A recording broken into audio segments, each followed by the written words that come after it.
आज मैं फेलुदा सीरीज़ में अगली कहानी लेकर आई हूँ जिसका नाम है द मिस्टीरियस टेनेंट। कहानी की शुरुआत होती है जब फेलुदा और तोप्शे महाभारत पढ़ रहे हैं और तोप्शे से फेलुदा महाभारत के बारे में कुछ प्रश्न कर रहे हैं, जैसे कि जयद्रथ कौन थे, या फिर अर्जुन और युधिष्ठिर के पास जो उनका शंख था उसके क्या नाम थे। तोप्शे बताता है कि अर्जुन के पास देवदत्त नाम का शंख था, जबकि युधिष्ठिर के पास अनंत विजय नाम का। इसी तरह रामायण पर भी चर्चा हो रही है। तभी वहाँ पे लाल मोहन बाबू आ जाते हैं और वो बताते हैं कि उनसे कोई मिलने आया हुआ है। जो उनसे मिलने आए हैं उनका नाम है सुबीर दत्ता। वो लगभग 50 वर्ष के हैं, काफ़ी लंबे हैं और उनके बाल थोड़े से सफ़ेद हो चले हैं। वो पूछते हैं फेलुदा से कि आप ही वो इन्वेस्टिगेटिंग ऑफिसर हैं जो इन्वेस्टिगेशन करते हैं। तो फेलुदा बताते हैं कि हाँ, वो एक डिटेक्टिव का काम करते हैं। सुबीर दत्ता बताते हैं कि उनका एक छोटा भाई है जिसका नाम है निहार दत्ता। वो एक बहुत ही इंटेलिजेंट आदमी है। वो एक बायोकेमिस्ट हुआ करते थे अमेरिका में और वो कैंसर की इलाज के लिए बहुत अच्छी एक रिसर्च कर रहे थे। लेकिन तभी उनके लैब में एक विस्फोट हो जाता है जिससे निहार दत्ता को काफ़ी चोट पहुंचती है और उनकी आँखें इस एक्सीडेंट में चली जाती हैं, वो अंधे हो जाते हैं। निहार दत्ता ने वहीं पे एक अमेरिकन लेडी से शादी भी कर रखी थी, लेकिन जब उनकी ऐसी मेडिकल कंडीशन होती है तो वो लेडी भी उन्हें डाइवोर्स देके चली जाती हैं। पिछले 15 साल से निहार दत्ता सुबीर दत्ता अपने ये बड़े भाई के साथ वहीं कलकत्ते में ही रह रहे हैं। वो कहते हैं कि निहार दत्ता बहुत ही डिप्रेशन से गुजर रहे हैं। उन्हें 6 महीने से लगभग बहुत ज़्यादा डिप्रेशन हो चुका है। उन्होंने अपना एक असिस्टेंट भी रख रखा है। असिस्टेंट काफ़ी पढ़ा लिखा है जो उन्हें साइंस जर्नल्स पढ़ के सुनाता है और इसी से उनका मन लगता है। तो पूछते हैं फेलुदा उनसे कि फिर प्रॉब्लम क्या है और वो अपना खर्चा कैसे चलाते हैं निहार दत्ता। तो सुबीर दत्ता बताते हैं कि निहार दत्ता ने अमेरिका में ही जब वो थे तो उन्होंने बायोकेमिस्ट्री पे एक बहुत अच्छी किताब लिखी थी। उसकी रॉयल्टी उन्हें अभी तक आती है, अच्छी खासी रॉयल्टी आती है। उसी से वो अपना खर्च चलाते हैं। वो अंधे हैं, इसीलिए वो बैंक का जो अपना अकाउंट है वो खुद से एक्सेस नहीं कर सकते, इसीलिए सुबीर दत्ता ही उनका अकाउंट एक्सेस करते हैं। तो फिर फेलुदा पूछते हैं कि आप फिर मेरे पास क्या इन्वेस्टिगेट कराने आए हैं। तो सुबीर दत्ता उन्हें बताते हैं कि एक रात पहले उनके यहाँ चोर घुस आए थे। किसी ने चोरी करने की कोशिश की, लेकिन चोर को किसी ने देखा नहीं, क्योंकि जो उनका भाई है निहार दत्ता वो डिप्रेशन में है, इसलिए डॉक्टर ने उन्हें नींद की गोली खाने को दी हुई है। और वहाँ उनका एक नौकर भी उनके साथ सोता है, लेकिन उसकी नींद ऐसी गहरी है कि टूटती ही नहीं है। सुबह जब इनका असिस्टेंट 9 बजे वहाँ पर आया उनके रूम में, तब उसने देखा कि निहार दत्ता के ड्रॉर्स खुले पड़े हैं, सब कागज़ बिखरे पड़े हैं। तब उसे मालूम पड़ा कि कोई चोर वहाँ पर आया था। साथ ही जो गोदरेज की अलमारी है जिसके अंदर वो पैसे रखते हैं निहार दत्ता, और साथ ही वो इम्पॉर्टेंट रिसर्च पेपर्स हैं उनके। वो जो रिसर्च पेपर्स हैं वो वही पेपर्स हैं जो सालों पहले उन्होंने 1962 में रिसर्च की थी और कैंसर का इलाज करने के लिए, जिसके लिए उन्हें नोबेल प्राइज़ तक मिल सकता था। वो वही रिसर्च पेपर्स हैं, वो बहुत वैल्यूएबल हैं। वो उस गोदरेज की सेफ़ में रखते हैं। उस गोदरेज की सेफ़ को किसी ने खोलने की कोशिश की थी, क्योंकि उसके की होल के पास काफ़ी चाबी से रगड़े जाने के निशान थे। जब सबको ये बात मालूम पड़ी तो सुबीर दत्ता बहुत परेशान हो गए, क्योंकि कुछ दिन पहले ही उनके मोहल्ले में एक ऐसी चोरी हुई थी। उन्हें डर लग जाता है कि कहीं निहार दत्ता को भी कोई नुकसान ना पहुंचा दे। और निहार दत्ता उनके भाई के पास सिर्फ एक ही चीज़ है जो उनके जीने का सहारा है, उनके रिसर्च पेपर्स।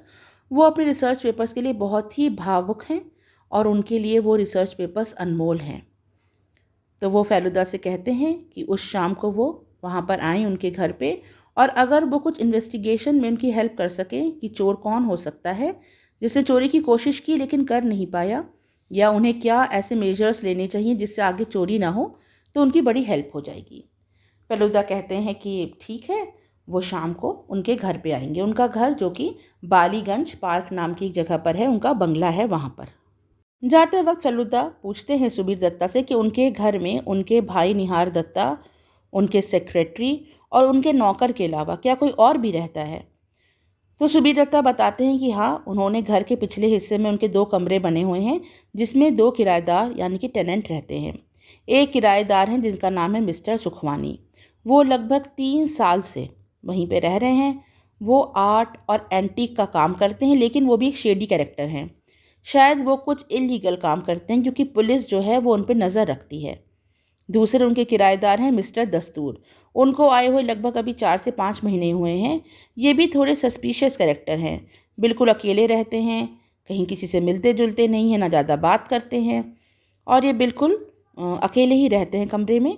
वो उनको बताते हैं कि वो शायद कोई इलेक्ट्रिकल्स का काम करते हैं। और उसके अलावा मिस्टर ये जो सुबीर हैं, इनका एक बेटा भी है। इनके 2 बेटे हैं, एक बेटा अब्रॉड में है सेटल्ड और दूसरा बेटा शंकर। लेकिन शंकर जो है वो गलत रास्ते पे निकल गया है। वो ड्रग्स लेता है, वो चोरी करता है और गैम्बलिंग में भी इन्वॉल्व है। 3 बार उसे पुलिस गिरफ्तार भी कर चुकी है।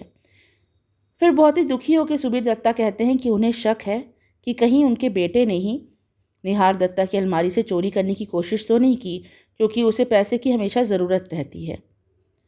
ये सब बातें बताकर वो चले जाते हैं। तभी वहाँ पर सिद्धू अंकल आते हैं। सिद्धू अंकल जो कि फेलुदा सीरीज़ के एक बहुत ही जाने माने किरदार हैं। फेलुदा से उनकी बात होने लगती है तो उन्हें कुछ याद आता है। वो सारी पेपर कटिंग्स वो बहुत संभाल के रखते थे। वो अपने घर से एक फ़ाइल लेके आते हैं और फेलुदा को बताते हैं कि 1962 में एक ऐसी रिपोर्ट आई थी जिसमें निहार दत्ता नाम के एक साइंटिस्ट थे। वो उनका एक एक्सप्लोजन हुआ था एक कमरे में जिससे उनकी आंखें चली गई थी और उस समय उनके पार्टनर भी थे एक उसी लैब में। उसका नाम सुप्रकाश चौधरी था, लेकिन उसे कोई नुकसान नहीं हुआ था और ये सुप्रकाश चौधरी जो थे इन्होंने ही निहार दत्ता की जान बचाई थी, उन्हें बाहर लेकर आए थे। ये बात यहाँ ख़त्म होती है और फेलुदा और तोपशे शाम को बालीगंज पार्क बंगले पहुँच जाते हैं। बालीगंज पार्क में जो बंगला था वो बहुत ही जर्जर अवस्था में था। ज़मीन पे कालीन तो बिछी थी, लेकिन कालीन कई जगह से फट चुकी थी। फिर एक लंबे गलियारे से होते हुए वो वहाँ पीछे पहुँचते हैं जहाँ पर वो 2 कमरे थे जो कि किराए पे दिए गए थे, जहाँ पर मिस्टर दस्तूर और मिस्टर सुखवानी रहा करते थे। फिर फेलुदा जाते हैं ऊपर की मंजिल पे, ऊपर की मंजिल जहाँ पे निहार दत्ता रहते हैं। ये जो किराएदार थे दोनों, ये कभी भी ऊपर की मंजिल पर नहीं आते थे। वहाँ एक दरवाज़ा था जिससे इन लोग का ऊपर आना बंद था। लंबे गलियारे से होकर जब ये ऊपर की मंजिल पे पहुँचते हैं तो वहाँ बहुत बड़े बड़े झूमर लगे थे और बेल्जियम ग्लास के बड़े बड़े शीशे, लेकिन मेंटेनेंस नहीं थी। लगता ही नहीं था कि वो कभी भी अब यूज़ होते होंगे। उस समय 6 बज चुके थे और बिजली चली जाती है। रोज़ शाम को 2 घंटे के लिए बिजली कटौती होती थी। तभी हाथों में छड़ी लिए वहाँ पर निहार दत्ता आते हैं। निहार दत्ता जो कि एक बहुत लंबे सुंदर आदमी रहे होंगे किसी ज़माने में, लेकिन उस एक्सीडेंट के बाद ना सिर्फ उनकी आंखें गई, उनके चेहरे पर भी चोट के काफ़ी निशान हैं। वो आंखों पर एक काला चश्मा पहनते हैं और हाथों में एक भारी सी छड़ी लेते हैं और उसी के सहारे वो चलते हैं। सुबीर दत्ता बताते हैं फेलुदा को कि निहार दत्ता बहुत ही तेज़ दिमाग के हैं, इसीलिए वो घर में कहीं भी घूम फिर लेते हैं। उन्होंने काउंट किए हुए हैं सब सीढ़ियाँ कि कितने स्टेप्स के बाद सीढ़ियाँ आएंगी, कब बालकनी आएगी। इस तरह से वो अपने काम भी खुद कर लेते हैं और वो पूरे घर में घूम भी लेते हैं। दोनों की बातों का सिलसिला शुरू होता है। फेलुदा निहार दत्ता से पूछते हैं कि जो उनका पार्टनर था सुप्रकाश चौधरी, क्या वो उनसे अब टच में है। निहार दत्ता सुप्रकाश चौधरी के लिए बताते हैं कि वो उनका पार्टनर नहीं था बल्कि असिस्टेंट था। फिर चाय नाश्ता आता है और दोनों की बातें चलती रहती हैं। वहाँ अंधेरा बढ़ गया होता है, इसीलिए निहार दत्ता के जो भाई होते हैं वो वहाँ से चले जाते हैं उठ के और नौकर को कहते हैं कि कौमुदी नाम का जो उनका नौकर है उसको बुलाते हैं कि वो कुछ लाइट का इंतज़ाम कर सके। बातें फेलुदा की और निहार दत्ता की चलती रहती हैं कि किस तरह से उन्हें नोबेल प्राइज़ मिल सकता था उस रिसर्च के ऊपर। तो फेलुदा पूछते हैं कि अगर वो पेपर्स किसी के हाथ लग जाएं, किसी गलत हाथ में पड़ जाएं अगर, तो क्या उस आदमी को भी नोबेल प्राइज़ मिल सकता है। तो निहार दत्ता कहते हैं कि नहीं, इतना आसान नहीं है, क्योंकि उन्होंने ऐसे इस तरह से रिसर्च पेपर्स में लिख रखा है कि उनकी मदद के बिना कोई पूरी तरह से उस रिसर्च पेपर्स को कंप्लीट नहीं कर पाएगा। निहार दत्ता उसके बाद अपने कमरे में जाते हैं, साथ में फेलुदा और तोपशे भी वहाँ पे जाते हैं। वो कमरा काफ़ी बड़ा और हवादार था और वहाँ पे वही गोदरेज की सेफ खड़ी थी जिसके अंदर वो रिसर्च के पेपर्स और उनके 30,000 रुपये रखे थे। फेलुदा को यह आश्चर्य हो रहा था कि जब चोर ने पिछली रात चोरी करने की कोशिश की और इतना ज़्यादा स्क्रैच किया उस गोदरेज की अलमारी को, तो आखिर उस नौकर कॉमेडी की आँख कैसे नहीं खुली। फेलुदा ये भी देखते हैं कि निहार दत्ता का जो बेड था उसके साइड टेबल पर कुछ दवाइयाँ रखी थी जिसमें स्लीपिंग पिल्स भी थी। वो लगभग 10 गोलियाँ का पत्ता था, पूरा नया पत्ता रखा था। तभी वहाँ पे निहार दत्ता का सेक्रेटरी, जिसका नाम रंजीत बनर्जी है, वो आता है। वो 4 सालों से निहार दत्ता के लिए काम करता है। तो फेलुदा उससे पूछते हैं कि आज रेस में कौन जीता। ये सुन के वो सेक्रेटरी मिस्टर बनर्जी चौंक जाता है। वो कहता है फेलुदा से कि आपको कैसे पता। फेलुदा कहते हैं कि तुम्हारी जेब में रेस के टिकट्स हैं। तो वो कहता है कि हाँ, मेरा घोड़ा तो आज नहीं जीता। फेलुदा को इससे मालूम पड़ता है कि वो जो है उनका जो असिस्टेंट, वो घोड़ों की रेस में सब चीज़ में काफ़ी इंटरेस्ट रखता है। फेलुदा फिर उस मिस्टर बनर्जी से पूछते हैं कि वो चाबी कहाँ है जिससे अलमारी खोली जा सकती है। तो वो बोलता है कि चाबी तकिए के नीचे रहती है। वो अलमारी खोलता है और जब वो अलमारी खोलता है तो उसकी आंखें बिल्कुल फटी रह जाती हैं। अलमारी में वो लॉकर जिसमें वो रिसर्च पेपर्स रखे थे और वो रुपए रखे थे, वो खाली होते हैं। वो वहाँ पर थे ही नहीं। जबकि आज सुबह, उसी दिन सुबह, सबने देखा था कि वो रिसर्च पेपर्स उसी के अंदर रखे हुए थे। जब इन्हें शक था कि चोर ने चोरी कर ली, लेकिन चोर वो रिसर्च पेपर्स नहीं चुरा पाया था। तो अब बात होती है कि आखिर चोरी हुई कब। निहार दत्ता भी शाम को 6 बजे तक उसी कमरे में थे। तब फेलुदा ये अनुमान लगाते हैं कि जब ये सारे बैठे ड्राइंग रूम में चाय पी रहे थे, उसी समय लगभग आधे घंटे के उस अंतराल में किसी ने ये पेपर्स चोरी कर लिए। नौकर तो हर समय वहीं मौजूद था, इसलिए नौकर पे शक नहीं जाता। अब शक जाता है उनके बेटे शंकर पे, शंकर जिसकी चाल चलन ठीक नहीं है। तो फिर वो गेटकीपर से, जो वहाँ पे एक था दरबान, उससे पूछा जाता है। तो वो कहता है कि कोई भी पिछले 20-25 मिनट में इस घर में ना आया ना यहाँ से गया। मिस्टर सुखवानी भी उस समय घर पे नहीं होते। लेकिन हाँ, जब फेलुदा लोग ऊपरी मंजिल से बाहर देखते हैं तो मिस्टर दस्तूर जो थे वो एक ब्रीफकेस लिए बाहर जा रहे थे। जब ये जो थे सुबीर दत्ता, वो दस्तूर को आवाज़ लगाते हैं तो दस्तूर बहुत चौंक जाते हैं और वो चौंके से उनके सर पे ठंडा पसीना आने लगता है और उनकी आवाज़ एकदम बदल जाती है। तोपशे भी इस बात को ध्यान देता है और तोपशे को याद आती है फेलुदा की वो बात जो बताई थी फेलुदा ने उसे, कि अगर कोई भी कुछ गलत हरकत करता है तो उसकी आवाज़ जो है वो बहुत पतली हो जाती है और बहुत श्रिल हो जाती है जब वो घबरा जाता है। तो तोपशे सोचता है कि शायद इसने ही चोरी की है। लेकिन फेलुदा तोपशे से कहते हैं कि अगर मिस्टर दस्तूर ने चोरी की होती तो वे इतनी आराम से उसी समय एक ब्रीफकेस लिए बाहर नहीं जा रहे होते। एक चोर के मन में गिल्ट होता है, इसीलिए वो खुद को बचाने की कोशिश करते। आखिरकार फेलुदा को शक होता है सुबीर दत्ता पे, निहार दत्ता के बड़े भाई पे। क्योंकि सुबीर दत्ता जब बीच में इन लोग बातें कर रहे थे तो वो नौकर को बुलाने के लिए कुछ देर के लिए गए थे, जब वो कैंडल्स लेकर आए थे।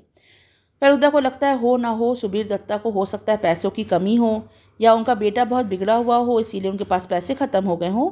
तो शायद इन्होंने ही मौका का फ़ायदा उठाया और अपने भाई की अलमारी से ही चोरी कर ली। अब फेलुदा वहाँ से चले जाते हैं, लेकिन फेलुदा को ये लगता है कि सुबीर दत्ता उन्हें बेवकूफ़ बना रहे हैं।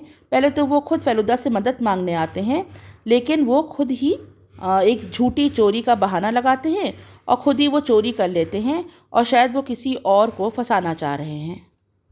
फेलुदा मिस्टर बनर्जी से पूछते हैं, रंजीत बनर्जी से, निहार दत्ता के सेक्रेटरी से, कि निहार दत्ता उनसे अकेले में क्या बातें करते हैं, वो कैसा फील करते हैं। तो मिस्टर बनर्जी बताते हैं फेलुदा को कि निहार दत्ता अक्सर कोई अनफिनिश्ड वर्क के बारे में बात करते हैं। वो कहते हैं कि उनका अभी भी एक काम है जो अधूरा पड़ा है। फेलुदा कहते हैं कि क्या वो काम रिसर्च वर्क से रिलेटेड है। तो बनर्जी कहते हैं कि नहीं, शायद वो कुछ और सोचते हैं। वो बार बार उनसे यही कहते हैं कि अभी कोई काम है जो अधूरा पड़ा है। फेलुदा तोपशे के साथ अपने घर लौट आते हैं, लेकिन वो बहुत चिंतित हैं। वो बार बार XYZ करके कुछ सोच रहे हैं कि आखिर वो पैसे कहाँ गए, वो रिसर्च वर्क कहाँ है और वो चोरी का नाटक किसने किया था। उन्हें बार बार सुबीर दत्ता पे ही शक हो रहा है। ये सब बातें हो रही थीं, तभी इनके फेलुदा के घर के बाहर 3-4 स्कूटर में लड़के आते हैं और तेज़ तेज़ से उनका दरवाज़ा खटखटाने लगते हैं। फेलुदा चौंक जाते हैं, इतनी रात में आखिर कौन आया। वो दरवाज़ा खोलते हैं तो वहाँ शंकर आया होता है, सुबीर दत्ता का वही बिगड़ा हुआ लड़का। वह फेलुदा को धमकाता है कि अगर उसने उसकी ज़्यादा तहकीकात करने की कोशिश की तो इसका अंजाम बुरा होगा। लेकिन फेलुदा को अपने गुस्से पे बहुत कंट्रोल है, वह उससे उस समय कुछ भी नहीं कहते। वह स्कूटर पर बैठता है और अपने दोस्तों के साथ स्कूटर लहराता हुआ जाने लगता है। तभी फेलुदा तोपशे के साथ तुरंत बाहर निकलते हैं, एक टैक्सी रोकते हैं और उन लड़कों का पीछा करते हैं। वो लड़के थोड़ी दूर पे ही एक लॉज में रुके हुए थे, जहाँ जाकर वो स्कूटर खड़ा करते हैं और लॉज के अंदर चले जाते हैं। फेलुदा वापस अपने घर आ जाते हैं और वह तोपशे से कहते हैं कि उनकी अब इच्छा नहीं है कि इस केस में वो आगे इन्वेस्टिगेट करें, क्योंकि उन्हें पूरा शक है कि जो सुबीर दत्ता हैं वही नाटक कर रहे हैं चोरी करवाने का, और इसीलिए उनको मन हट गया है इस केस से। तभी अगले दिन फिर से अंकल सिद्धू आते हैं फेलुदा के पास, और वो कुछ और पेपर कटिंग्स लेकर आए थे। वो बताते हैं फेलुदा को कि जो सुप्रकाश चौधरी था, जो निहार दत्ता का असिस्टेंट था, 1962 में ये धमाका हुआ था जब निहार दत्ता ने अपनी आंखें खो दी थी, और 1971 में उनका जो असिस्टेंट था वो मैक्सिको से गिरफ्तार किया गया था। वो एक फार्मास्यूटिकल कंपनी में काम करता था और उस फार्मास्यूटिकल कंपनी में वो इल्लीगल तरीके से ड्रग्स बेचता हुआ पकड़ा गया था। ये बात सुन के फेलुदा को बहुत आश्चर्य होता है।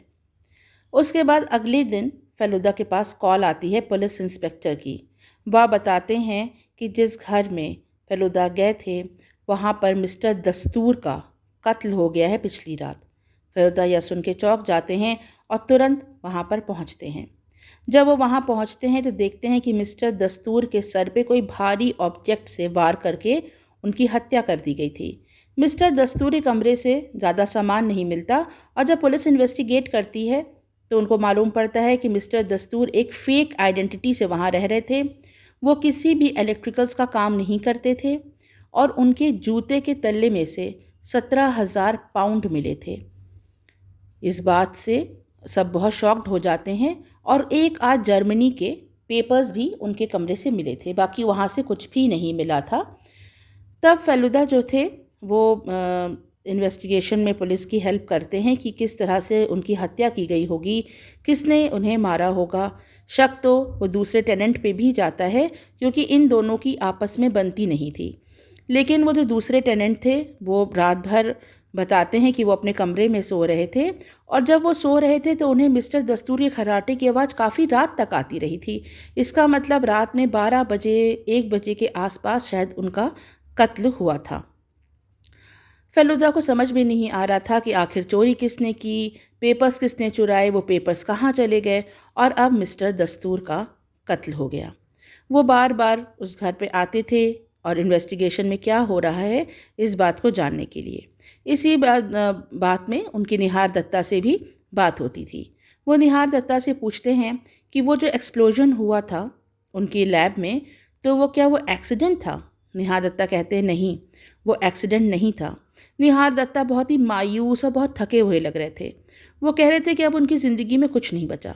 वो कहते हैं कि वो ये इस बात को बहुत श्योरिटी से कह सकते हैं कि वो एक एक्सीडेंट नहीं था, वो जानबूझ के धमाका किया गया था, और शायद जो उनका वहाँ पे असिस्टेंट था सुप्रकाश चौधरी, उसने ही वो धमाका किया था, क्योंकि कभी भी एक बंगाली दूसरे बंगाली को उठते नहीं देख सकता। ये बात कह के वो चुप हो जाते हैं, और ऐसा प्रतीत होता था कि निहार दत्ता कई वर्ष बूढ़े हो गए हैं, जैसे उनकी ज़िंदगी से उमंग ख़त्म हो गई है। फेलुदा 4 दिनों के बाद फिर उस बंगले पे आते हैं। शायद उन्होंने इस बार कुछ छानबीन कर रखी है। वो जब उस बंगले में आते हैं तो जो निहार दत्ता का सेक्रेटरी था रंजीत बनर्जी, वो घर से बाहर जा रहा था। फेलुदा उससे कहते हैं कि उनको पुलिस वाले का फ़ोन आया था कि वो जो रिसर्च के पेपर्स हैं वो मिल गए हैं, इससे उन्हें बहुत खुशी हुई है। तो वो बताते हैं मिस्टर बनर्जी कि हाँ, दस्तूर के कमरे में पलंग के नीचे वो सेलो टेप से वो कागज़ चिपके हुए थे, और जब वो नौकर उस कमरे की सफाई करने गया कौमुदी, तब उसने देखा कि पलंग के नीचे से कुछ झांक रहा है। उसने खींचा तो वही वो रिसर्च के पेपर्स थे जो दस्तूर ने छुपा के रखे थे। फेलुदा कहते हैं उन्हें बहुत खुशी है कि वो पेपर्स मिल गए और अब वो पेपर्स देखना चाहते हैं।